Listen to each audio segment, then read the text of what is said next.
Selamat malam pemirsa, Anda kembali menyaksikan Breaking News. Bersama saya, Andini Nurul Ilmi akan menyampaikan berita utama pada malam hari ini. Kasus dugaan bullying atau perundungan kembali mengguncang dunia pendidikan Indonesia. Seorang mahasiswa Universitas Udayana, Bali bernama Timothy Anugrah Saputra ditemukan meninggal dunia pada Selasa 15 Oktober 2025. Ia diduga mengakhiri hidupnya setelah mengalami tindakan perundungan oleh rekan sesama mahasiswa. Peristiwa tragis ini menimbulkan duka mendalam sekaligus menjadi peringatan keras bagi dunia kampus agar lebih peduli terhadap kesehatan mental dan perilaku sosial mahasiswa.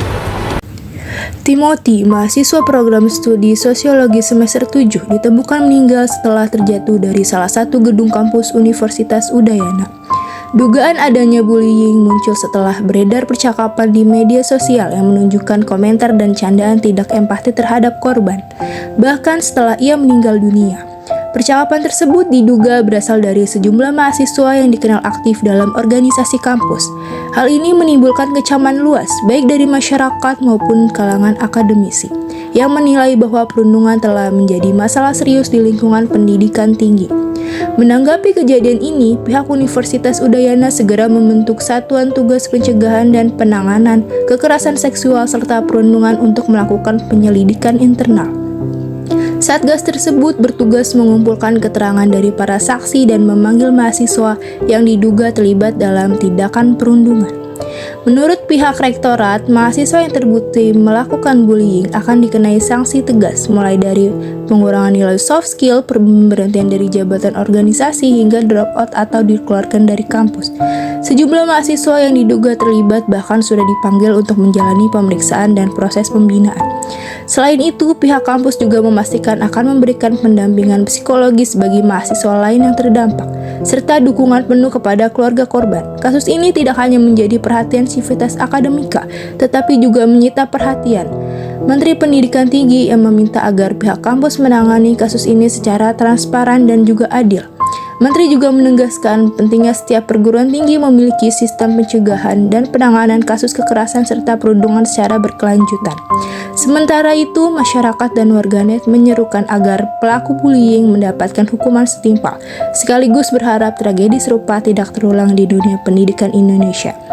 Banyak pihak menilai bahwa kasus Timothy menjadi momentum untuk memperkuat kesadaran akan pentingnya empati, kesehatan mental, dan budaya saling menghargai di kalangan mahasiswa.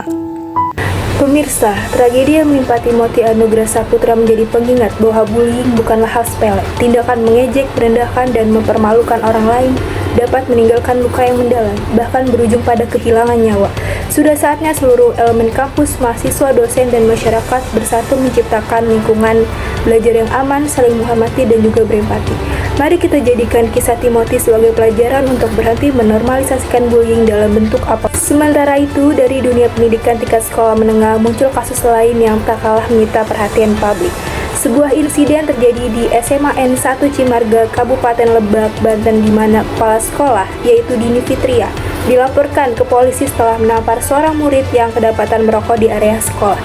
Peristiwa yang terjadi pada 10 Oktober 2025 ini kini tengah menjadi sorotan publik dan memicu perdebatan mengenai batasan tindakan disiplin di lingkungan pendidikan.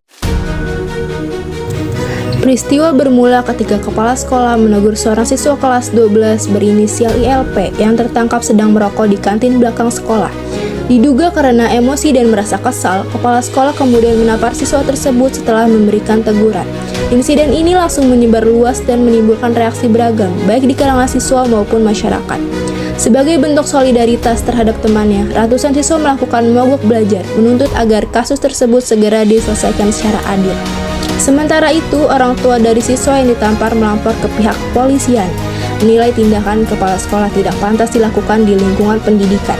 Menanggapi laporan tersebut, pihak Dinas Kependidikan Provinsi Banten langsung mengambil langkah dengan menonaktifkan sementara kepala sekolah yaitu Dini Fitria selama proses penyelidikan berlangsung.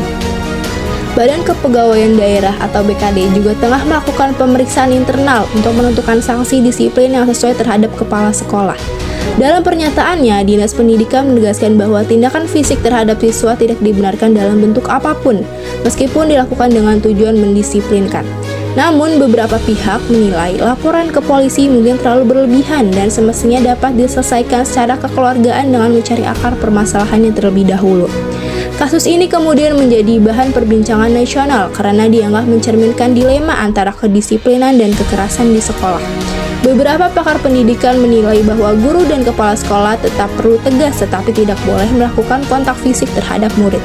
Sebaliknya, orang tua dan siswa juga diimbau agar menghargai upaya pendisiplinan yang dilakukan oleh pihak sekolah selama masih dalam batas wajar. Anggota DPR bahkan turut menanggapi, menyebut bahwa kasus ini harus menjadi pelajaran penting bagi semua pihak agar proses pendidikan berjalan dengan saling menghormati antara guru dan juga siswa. Kasus ini kembali mengingatkan kita bahwa pendidikan tidak hanya soal akademik, tetapi juga pembentukan karakter dan juga empati. Baik guru maupun siswa harus sama-sama menjaga sikap agar tercipta lingkungan sekolah yang aman, disiplin, dan juga manusiawi. Kita berharap proses hukum dan penyelidikan dapat berjalan adil dan kejadian serupa tidak lagi terulang di dunia pendidikan Indonesia. Pemirsa, setelah kekerasan fisik yang terjadi di Banten antara kepala sekolah dan siswa, kini dunia pendidikan kembali diguncang kasus lain yang tak kalah memprihatinkan. Kali ini terjadi di Kota Bekasi, Jawa Barat. Dari Kota Bekasi, seorang guru olahraga di SMP Negeri 13 berinisial JP atau dikenal sebagai Pak Joko resmi ditetapkan sebagai tersangka kasus pencabulan terhadap beberapa siswi di sekolah tersebut. Kasus ini mencuat ke publik setelah laporan dan rekaman video dugaan pelecehan viral di media sosial, hingga memicu aksi demonstrasi dari siswa dan alumni yang menuntut keadilan bagi para korban. Guru olahraga berusia 59 tahun itu diduga telah melakukan tindakan pencabulan terhadap sejumlah siswi di lingkungan sekolah. Dari hasil penyelidikan diketahui bahwa pelaku diduga telah melakukan aksinya sebanyak 3 kali dengan peristiwa terakhir terjadi pada 14 Agustus 2025.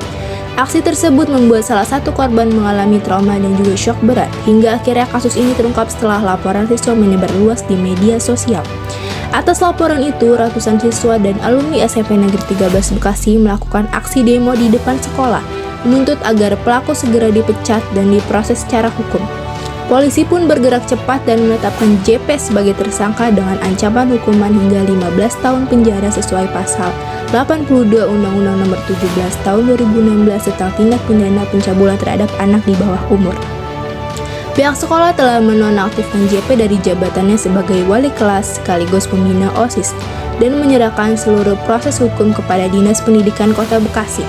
Sementara itu, Kepala Sekolah SMP Negeri 13 Bekasi juga mendapatkan sanksi tertulis karena dinilai mengabaikan laporan pelecehan yang sebelumnya telah disampaikan oleh siswa namun tidak segera ditindaklanjuti.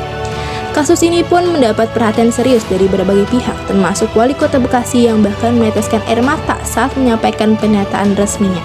Beliau menegaskan bahwa tidak boleh ada rasa takut bagi siapapun yang ingin speak up atau melaporkan kasus pelecehan terutama di lingkungan pendidikan. Kasus yang terjadi di SMP Negeri 13 Bekasi ini menjadi cermin bahwa kekerasan dan pelecehan di dunia pendidikan masih menjadi ancaman serius bagi peserta didik. Guru seharusnya menjadi pelindung dan pembimbing, bukan justru pelaku kekerasan terhadap anak didiknya sendiri.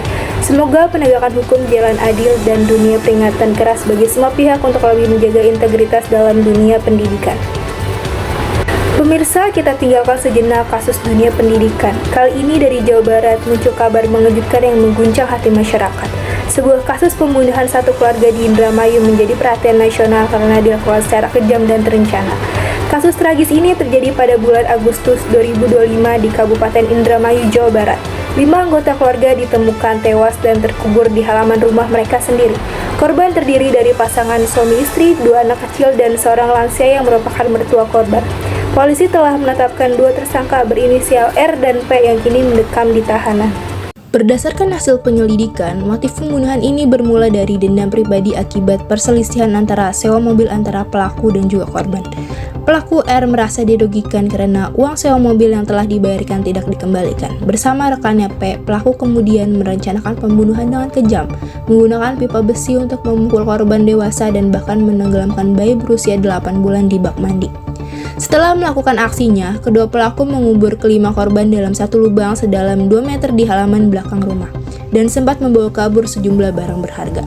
Kasus ini baru terungkap setelah warga sekitar mencium bau busuk dan melaporkan ke pihak berwenang pada awal September 2025.